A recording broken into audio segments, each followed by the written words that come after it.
ഒന്ന് കിടന്നാൽ മതിയെന്നേ ഉള്ളൂ. പിള്ളേരൊക്കെ ഉറങ്ങിയോടി? ആ, അവരൊക്കെ കിടന്നു. ഇച്ചേ, നിങ്ങൾ ഫോൺ ഓഫ് ചെയ്യ്. എന്നിട്ട് നീ കിടക്ക്, എനിക്കൊന്ന് കിടക്കണം. ആ, നീ വന്ന് കിടന്നോ.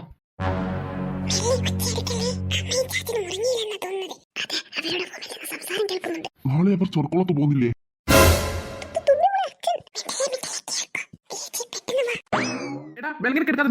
ഞാനും ഇങ്ങനെ കിടക്കുന്നത്. ജോയും ഇങ്ങനെ കിടന്നോ? എടാ നിന്നോടെ പറഞ്ഞത് നേരെ കിടക്കാൻ. ഇല്ല, ഉറങ്ങിയാൽ ഇങ്ങനെയാണ് ഉണ്ടാവുക.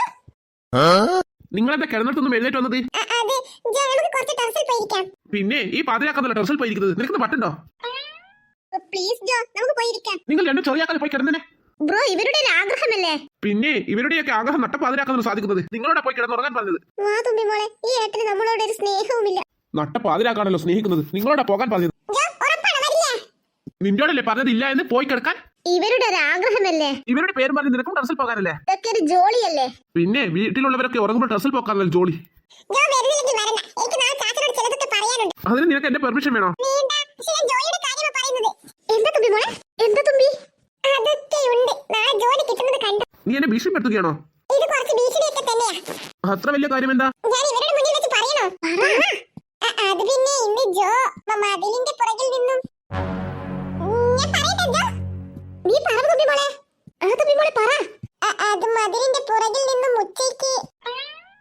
നിനക്കെന്താ വേണ്ടത്? ടെറസിൽ പോകണമല്ലേ?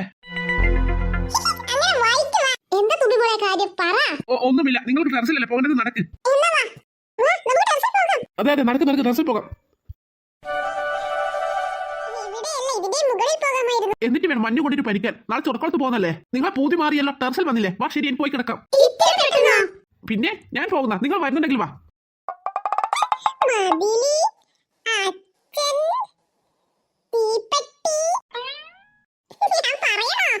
നീ ഒന്ന് വായ് പൂട്ടി നിൽക്കാൻ ഞാൻ എന്താ ചെയ്യേണ്ടത്? ആരും കാണാതെ ഒന്ന് പോയിട്ട് സ്വസ്ഥമായി സിഗരറ്റ് വലിക്കാൻ നോക്കിയത്. ഈ ചിന്ത എപ്പോഴാണ് അവ കണ്ടത്? എവിടെ നോക്കിയാലും പാല വെക്കാനായിട്ട് ഇവിളെങ്കിൽ വരും. ഒന്നും ആലോചിച്ചില്ല. നിനക്ക് എന്താ ഇപ്പോൾ വേണ്ടത്? കഥയോ? എനിക്ക് എവിടുന്ന് കഥ അറിയാവുന്നത്? നിങ്ങൾ ഈ പറയുന്ന കഥയൊന്നും എനിക്കറിയില്ല.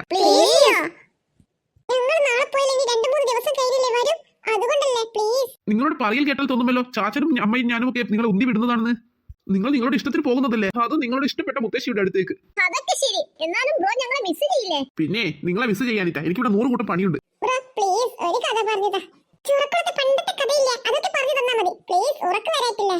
അതെ അതെ, കിടന്നിട്ട് ഉറക്കം വരുന്നില്ല. പ്ലീസ് ഒരു കഥ പറഞ്ഞതാ ജോ. ശരി, എന്നാൽ ഒറ്റ കഥ പറഞ്ഞു തരാം. ഇവർക്ക് ഇപ്പൊ ഞാൻ എന്ത് കഥ പറഞ്ഞു കൊടുക്കും? എനിക്കാണെങ്കിൽ ഒരു കഥയിട്ട് അറിഞ്ഞും കൂടാ. എന്തെങ്കിലും ഒരു സാങ്കല്പിക കഥ പറഞ്ഞു കൊടുക്കാം. കഥ പറഞ്ഞു കൊടുത്തില്ലെങ്കിൽ തുമ്പി പോയി ചാച്ചനോട് പാര വെക്കും. എന്തും തുടങ്ങും. എന്താ ബ്രോ ആലോചിക്കുന്നത്? കഥ പറ. അല്ല, എന്ത് കഥ പറയണമെന്ന് ആലോചിച്ചതാ. ശരി, ഒരു കഥ ഞാൻ പറഞ്ഞു തരാം. പെട്ടെന്ന് വന്ന് കിടക്കണം, മനസ്സിലായോ? എന്നാ എല്ലാവരും അവിടെ ഇരിക്കും. പണ്ട് പണ്ട് പണ്ട് പണ്ട് ചൊറക്കുളത്തൊരു തറവാടുണ്ടായിരുന്നു. അത് ഇപ്പൊ കാണുന്ന പോലത്തെ വലിയ വീടൊന്നുമല്ല. നല്ല പണ്ട് കാലത്തൊരു വീട്. നമ്മുടേത് തന്നെ. ഇപ്പോഴുള്ള വീടില്ലേ, അതിന്റെ ബാക്ക് സൈഡിൽ ഒരു കൂടയില്ലേ?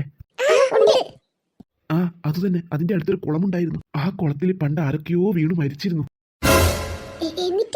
ഞാനിതൊക്കെ മുത്തശ്ശിയുടെ വായിൽ നിന്നും കേട്ടതാ. അത് പിന്നെ പണ്ടുകാലത്തൊക്കെ ഈ മന്ത്രവാദീനെയും അങ്ങനെയൊക്കെയുള്ള ആളുകളുണ്ട്. അങ്ങനെ എന്തോ സംഭവിച്ചതാ. ഇപ്പോഴും ഉണ്ട്, പക്ഷെ പണ്ടത്തെ പോലത്തെ അല്ല. എന്നിട്ട് മന്ത്രവാദിനികൾ കൊന്നതാണോ? അതിന്റെ അടുത്ത് ഏതോ ഒരു കുട്ടിച്ചാത്തനുണ്ട്.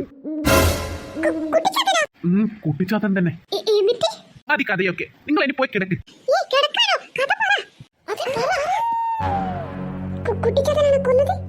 അങ്ങനെയൊക്കെ പറയുന്നത് കേട്ടു. പക്ഷേ ചിലരൊക്കെ പറയുന്നു ആ കുട്ടിച്ചാത്തൻ നല്ലതാണെന്ന്. എന്തിനായിരിക്കും കുട്ടിച്ചാത്തൻ എല്ലാവരെയും കൊന്നത്? അതൊന്നും എനിക്കറിയില്ല. എനിക്ക് കേട്ടിട്ട് പേടിയാകുന്നു. എന്നിട്ട് എന്താ സംഭവിച്ചത്? പറ. അതൊക്കെ പണ്ടത്തെ കാരണവന്മാർ മന്ത്രവാദത്തിൽ കൂടി ആക്കിയതാ. അവരുടെയൊക്കെ സ്വത്ത് കാക്കാൻ വേണ്ടിയെന്നാ കേട്ടത്. അവർക്ക് ധാരാളം സ്വത്തും നിധിയുമൊക്കെ ഉണ്ടായിരുന്നു. അതിന്റെ പേര് കിളിയമ്പായി. കിളിയമ്പായി.